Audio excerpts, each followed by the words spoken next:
Salut à toutes et à tous les amis, on se retrouve pour la review de Monday Night Raw du on était le 21 novembre 2022, donc le dernier Raw avant Survivor Series War Games. Et donc pour ouvrir le show, on a une petite promo de Kevin Owens, Kevin Steen si vous préférez, qui a tout simplement fait une petite promo où il nous a tout simplement dit que à War Games, voilà, il allait faire payer à Roman Reigns tout ce qu'il lui avait fait, etc., etc., et que c'était pour ça qu'il avait les Brawling Brutes et Drew McIntyre. Puis il a introduit donc ses partenaires, les Brawling Brutes et Drew McIntyre. C'était vraiment intéressant comme segment pour ouvrir le show, si vous voyez ce que je veux dire.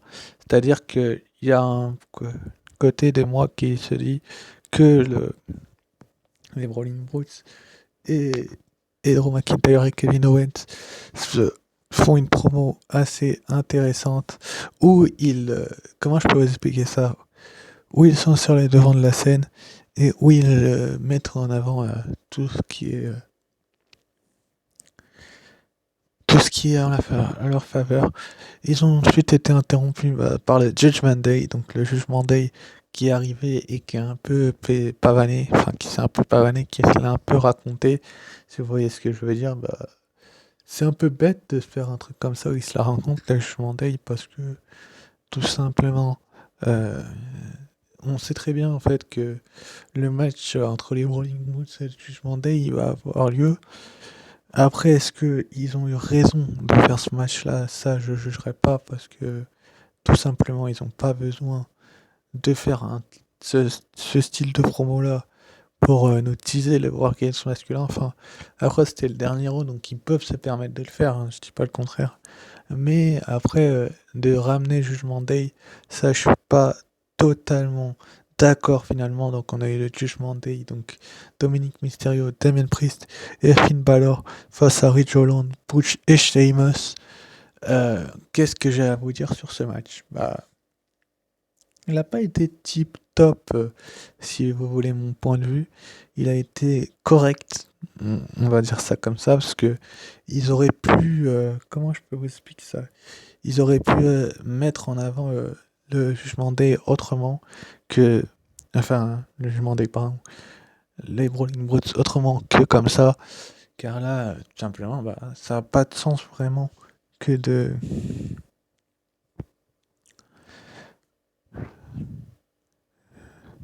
mettre en avant l'équipe adverse. Donc, le Judgment Day aura un match du côté du Survivor Series. Enfin, un de leurs membres aura un match. Je vous en reparlerai à la fin de la vidéo. Où je vous remettrai la carte où j'ai oublié. Enfin, où il me manque un match, mais je vous dirai c'est lequel aussi. Mais franchement, le fait que le Judgment Day affronte les Brawling Brutes, c'est c'est pas crédible en fait. C'est-à-dire que ils ont un match important et ils peuvent être un peu plus crédibles que ça. Si vous voyez ce que je veux dire, c'est-à-dire qu'ils auraient pu. Comment je peux m'expliquer? Ils auraient pu mieux faire dans ce segment-là, enfin dans ce match-là, parce que franchement, Dominique, on savait très bien comment ça allait finir en fait. Avec le Jugement Day, face au Brawling Brutes, on savait comment ça allait se terminer avec une victoire des Brawling Brutes, forcément. Donc Sheamus qui a foutu son Brock Kick à Damian Priest, ça a du sens, étant donné que les Brawling Brutes vont être dans leur War Games match du côté de Survivor Series. Donc ça, c'est l'équipe des Face. Et Sheamus, il avait vraiment besoin de cette victoire-là. Si vous voyez ce que je veux dire. Un peu plus qu'un Dominic Mysterio qui n'est même pas sur la carte des Survivor Series. Je vous aurais dit, vous m'aurez dit oui, il y est, j'aurais compris. Mais bon, bref. Ensuite, après, donc, on a eu le droit au second match de la soirée. Donc, c'était supposé être Johnny Gargano face au Miz. J'en ai plus que marre de cette rivalité, je vous dis la vérité. C'est que on sait très bien que le Miz, il en rajoute à chaque fois dans la rivalité et ça ternit l'image qu'a Johnny Gargano. On avait déjà eu un match entre les deux il y a de cela, je crois, 2 semaines. Et là, ils nous foutent Homos à la place du Miz. j'ai rien contre Omos, hein, mais le Miz aurait dû combattre. Je suis désolé, mais quand tu annonces un match, tu mets pas Omos à la place du Miz. Enfin, ça n'a aucun sens.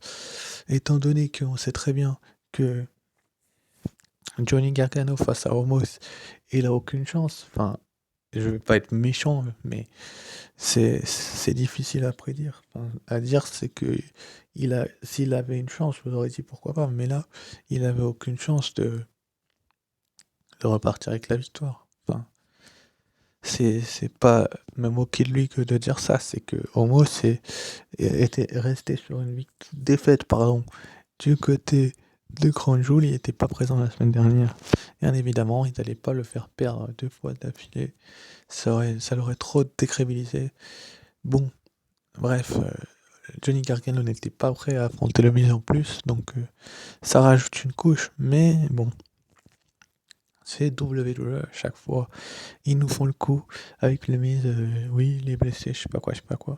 À chaque fois, ils nous font le coup, mais là, la semaine prochaine, le Miz ne pourra pas fuir parce qu'il va affronter Dexter Lumis. Et là, ça va être un match vraiment intéressant, si vous voyez ce que je veux dire. Où Dexter Lumis va sans doute se venger après la victoire d'Omos. Et donc logique, comme je vous l'ai dit. Mais j'attends de voir la suite pour Omos. Comme vous pouvez le voir, on dirait qu'il saigne un petit peu. Il a l'air bien énervé, Omos. Il est à nouveau accompagné d'MVP, qui était à nouveau donc présent dans son coin. Donc ça rajoute une difficulté à Johnny Gargano là-dessus. Donc la double sait très bien ce qu'elle fait avec Omos. Et elle nous flanque Omos dans, dans ce match. Mais le résultat, franchement, c'était prévisible. C'était prévisible que Omos gagne. Je suis désolé. Ensuite, après, donc, on a eu un retour sur l'attaque d'Austin Theory dans le main event de la semaine dernière sur Seth Rollins. Puis on nous a annoncé donc qu'on aurait un triple menace pour le titre des États-Unis à Survivor Series War Games. Donc ça sera Seth Rollins contre Bobby Lashley, contre Austin Theory. Et donc Seth Rollins nous a fait une promo via satellite. Donc la promo via satellite, elle avait vraiment de la, comment dire, crédibilité. Voilà, je vais chercher le mot. Mais après, est-ce que Seth Rollins avait besoin de faire une promo via satellite? Il aurait pu venir sur le ring, nous faire sa petite promo. Ensuite, après, aussi une théorie serait apparu sur l'écran géant et ça aurait été beaucoup plus, comment dire, crédible et sérieux de la part de la WWE de nous faire ça que de nous faire un Seth Rollins en coulisses quand on lui pose des questions et qu'il en a strictement rien à cirer, parce qu'on le voit clairement que Seth Rollins s'en foutait des questions de Corey Graves. Mais après, je peux me tromper, peut-être que il dit qu'il va conserver le titre, c'est possible, hein, mais bon, dans un combat triple menace, il a plus de chances de perdre le titre que dans un 1 contre 1. Mais bon, c'est comme ça, c'est Seth Rollins. Il est comme ça, il est resté dans son personnage de face de visionnaire. C'est vrai que Austin Theory a attaqué Seth Rollins dans sa maison et qu'il aurait jamais dû, que c'était un kid, donc un enfant, tout simplement. Et c'est vrai que ça a de la crédibilité de voir que Seth Rollins fait des choses, des promos comme ça, parce que tu mets Austin Theory, tu vois tout simplement l'envergure qu'il a, qu'Austin Theory a répondu, et ensuite après, il a eu donc un match face à Mustafa Ali, donc le match en lui-même était, comment dire, un petit peu bébête, c'est-à-dire qu'on savait très bien que Austin Theory allait gagner, le résultat était très prévisible, encore une fois, c'est-à-dire que on savait que Austin Theory ne perdrait pas ce match, enfin, vous n'allez pas me prendre pour un bébête à me dire que Austin Theory allait, allait gagner ce match, ça, il n'y avait pas moyen qu'il gagne, enfin qu'il perde, pardon. C'était sûr que Mustafa Ali allait perdre, en plus il est diminué par sa blessure que lui a infligé Bobby Lashley la semaine dernière, depuis il fait que de perdre le gars. Bon, bref, on sait très bien que quand on est blessé, c'est plus compliqué de gagner les matchs, donc la victoire d'Austin Theory et plus crédible. Après, le match a été pour moi un petit peu trop a été un petit peu trop vite. C'est-à-dire que aussi Mustafa Ali a porté, je crois, deux trois prises et puis plus personne. Il n'y avait plus personne ensuite. Donc la défaite d'Austin Theory, bah si t'as plus personne, c'est sûr que tu vas perdre. Donc c'est plutôt une bonne chose. Puis ensuite, après, donc on a eu Austin Theory, non, Bobby Lashley, pardon, qui est apparu sur l'écran géant. Il a Il s'est adressé à Austin Theory en lui rappelant qu'il avait perdu sa mallette, etc. Un peu comme l'avait fait Rollins un petit peu plus tôt dans son interview. Puis ensuite, après, bah, une fois qu'il avait fait ça, il s'est pointé sur le ring, puis une bagarre a éclaté entre Bobby Lashley et Austin Theory, et forcément, ce nouveau Austin Theory ne va pas se bouffer le poteau. Vous allez me dire, c'est logique. Oui, c'est logique. Il ne s'est pas fait...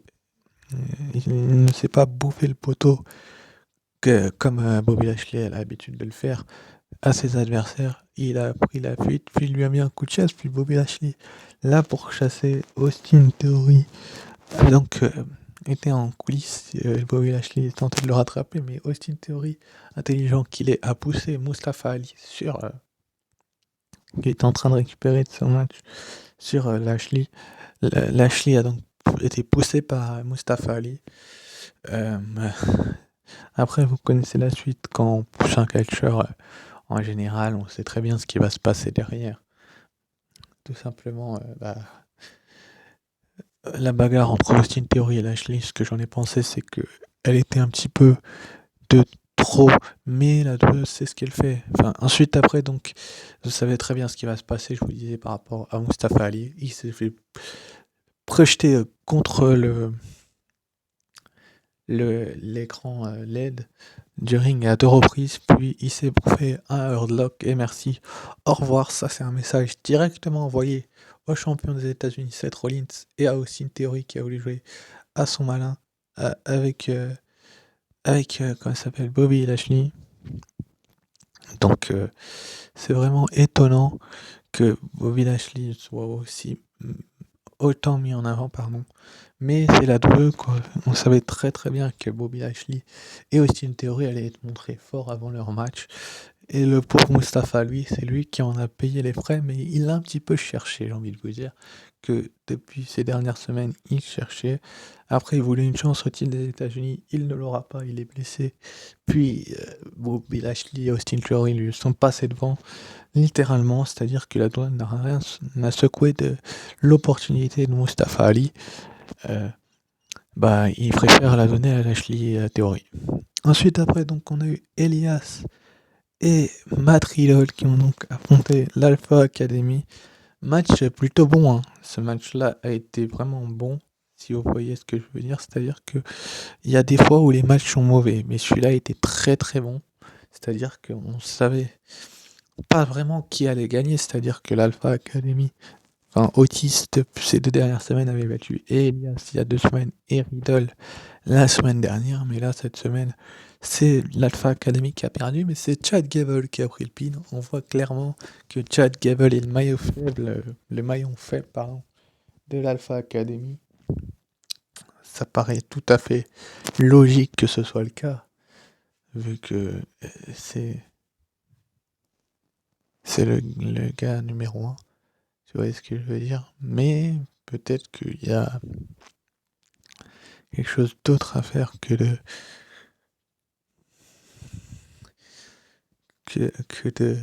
faire ça comme ça. Mais la victoire de l'Alpha Academy est vraiment bien. C'est-à-dire que, non, pas de l'Alpha Academy, enfin d'Elias Edril, elle est bien parce que ça les recrédibilise en équipe.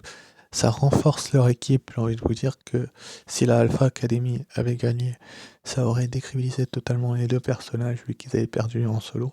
Mais là, ça relance en fait les deux équipes. Enfin, pardon, Riddle et Elias qui avaient besoin en fait de ce type de victoire-là pour se relancer, si vous voyez ce que je veux dire. Et c'est plutôt une bonne chose que de voir que Riddle et Elias peuvent gagner des matchs, quoi. C'est-à-dire que s'ils ne gagnent aucun match, très peu de gens auraient compris pourquoi, pourquoi Elias aurait fait un type de choses pareil, mais peut-être aussi que la WWE sait ce qu'elle fait et elle met en avant Riddle et Elias. Est-ce que c'est un teasing pour dans 2 mois? Enfin, je vais pas m'avancer trop, mais peut-être, hein, on verra bien. En tout cas, c'était cool. Ensuite, après, donc, on a eu Drew McIntyre contre Baron Corbin, donc Baron Corbin, pardon, et JBL qui jouaient au poker. Donc, oui, ils jouaient au poker et puis Drew McIntyre s'est pointé, puis c'est parti en sucette, puis Drew McIntyre a mis une droite à Baron Corbin, ce qui nous a mené à ce match-là. Donc, Baron Corbin face à Drew McIntyre. Encore une fois, le résultat de ce match est prévisible. Je vous l'ai dit au début de la vidéo que tout simplement, ça n'avait aucun sens de faire perdre les Proving Brutes. C'est pareil pour Drew McIntyre. Il n'y a pas de chance à le faire perdre contre tout simplement ce qui se fait de mieux dans la WWE, c'est-à-dire face à... Non, pas ce qui se fait de mieux dans la WWE, mais face à Baron Corbin qui vient à peine de revenir. Certes, il avait enchaîné 2 victoires consécutives contre Dolph Ziggler et Baron Corbin, mais Drew McIntyre ne pouvait pas se permettre de perdre face à Baron Corbin. Donc Drew McIntyre a gagné. C'est logique en fait, c'est-à-dire que si tu fais arriver un catcheur dans un pay-per-view avec une défaite, tu le décrédibilises beaucoup. Et puis Drew McIntyre reste un gros nom, et voilà. C'est tout ce que j'ai à dire là-dessus. Ensuite, après, donc, on a eu une promo donc, de Bianca Belair, Asuka et Alexa Bliss. Donc, pour débuter, Bianca Belair nous a parlé de. Elle nous a dit que Miriam allait bien, enfin Michin, maintenant c'est son nouveau nom, allait bien, et que la dernière membre de son équipe serait révélée ce vendredi du côté de SmackDown. Donc, soyez présents pour la review de SmackDown. Si j'en fais une, j'en ferai une certainement. Euh, pour la review du prochain SmackDown, parce qu'on connaîtra donc la dernière membre du team Belair, donc du team Face, pour Survivor Series War Games. Un nom à fêter, il serait de retour, ce serait Becky Lynch, apparemment d'après les rumeurs, mais ça peut toujours changer. Ensuite, après, donc dans le main event, on avait donc le match de l'avantage pour le War Games féminin, donc c'était Rhea Ripley pour représenter l'équipe de Damage Control, Nikki Cross, et elle-même face à l'équipe à Bianca Belair. Donc les heals donc auront l'avantage dans le Wargames, donc c'est-à-dire que quand ça sera au début ce sera du 2 contre 1, ensuite du 3 contre 2, ensuite du 4 contre 3, puis du 5 contre 4, jusqu'à que tout le monde soit rentré, l'équipe à Bailey aura l'avantage, et c'est plutôt une bonne chose qu'on souhaite Rhea Ripley et gagner, mais oui, je vais le dire haut et fort, il y a eu une grosse tricherie, c'est-à-dire que l'équipe à Rhea Ripley euh, a triché, enfin Rhea Ripley plutôt a triché et a gagné donc avec son Riptide en étranglant avant des yeux, je crois, Asuka. Enfin, il y a eu une tricherie en tout cas, et donc l'équipe des Face n'a pas l'avantage. Mais bon, l'équipe à Bianca Belair, on a hâte de savoir qui sera la dernière membre. D'après les rumeurs, c'est ce nom que je vous ai dit tout à l'heure, mais peut-être que ce ne sera pas elle, peut-être que ce sera quelqu'un d'autre. En tout cas, le match entre Rhea Ripley et Asuka en lui-même était très très bon, si vous voyez ce que je veux dire. Mais peut-être que la WWE aussi sait s'y prendre le mieux qu'elle peut. En tout cas, Rhea Ripley, finalement, en comptant l'enchaînement de coup de coude de Asuka, l'attraper Riptide 1, 2, 3. Donc Rhea Ripley est très forte. Et Asuka, comme elle l'avait fait du côté de WrestleMania, c'est plutôt une bonne chose en fait que les heals aient l'avantage, parce que je pense que ça aurait pas eu de sens que ce soit les face. Bref. Ensuite, après, donc ça a dégénéré parce que Bailey a tiré Asuka et a commencé à l'attaquer, bien évidemment. C'était sûr et certain que Bailey allait attaquer Asuka, mais est-ce que vous croyez réellement que Asuka aurait pu, comment je peux vous dire ça, aurait pu perdre enfin aurait pu se jeter sur tout le monde du haut de la troisième corde. En tout cas, c'est là-dessus que le show s'est conclu, avec tout le monde au tapis alors que c'était à 5 contre 3, oui c'est ça. Mais en tout cas, Asuka, elle a pris une prise de risque incommensurable. Et le geste était vraiment splendide de la part d'Asuka parce que prendre des risques comme ça à 5 jours maintenant d'un pay-per-view, c'est quand même exceptionnel parce que oui, on a 5 jours au moment où je tourne cette vidéo. Donc pour la carte des Survivor Series World Games, donc on aura donc la Bloodline, donc Roman Reigns, Jimmy et Jey Uso, Solo Sikoa et Sami Zayn face à Drew McIntyre, euh, Butch, Ridge Holland, Kevin Owens et Sheamus, donc l'équipe des Faces contre l'équipe des Heels, donc pour l'avantage pour les Survivor Series War Games.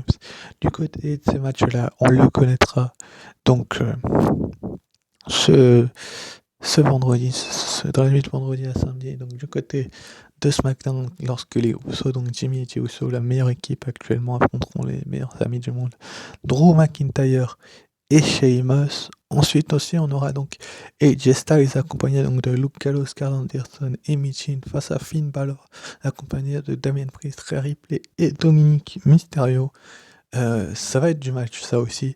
AJ Styles, Finn Balor, c'est vraiment une bonne chose que cette guerre continue un tout petit peu parce que qu'elle continue de trop, ça n'aurait vraiment pas vraiment de sens. Mais le fait que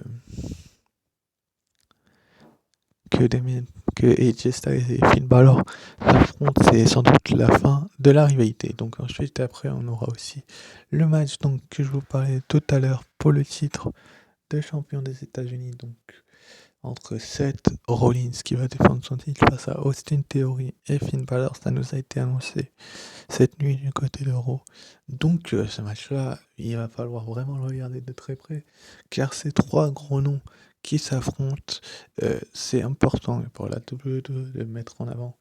Ces trois-là, puis on aura Shotzi contre Ronda Rousey, et donc le War Games féminin, donc Bianca Belair, Alexa Bliss, Mia Im, Asuka et une partenaire mystère qui va donc nous être révélée du côté de SmackDown contre Rhea Ripley, Nikki Cross, Dakota Kai, Io Sky et Bayley. C'est du match, franchement.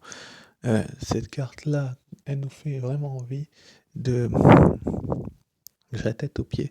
Et pour le résultat de ce match, enfin pour mes pronostics, vous les aurez sans doute samedi, ça c'est quasiment une certitude que je vais vous les faire samedi, c'est les pronostics, et que dimanche vous aurez la review sans doute, mais ça va être vraiment un sacré match les amis, celui-ci, entre l'équipe à Bianca Belair et l'équipe à Bayley.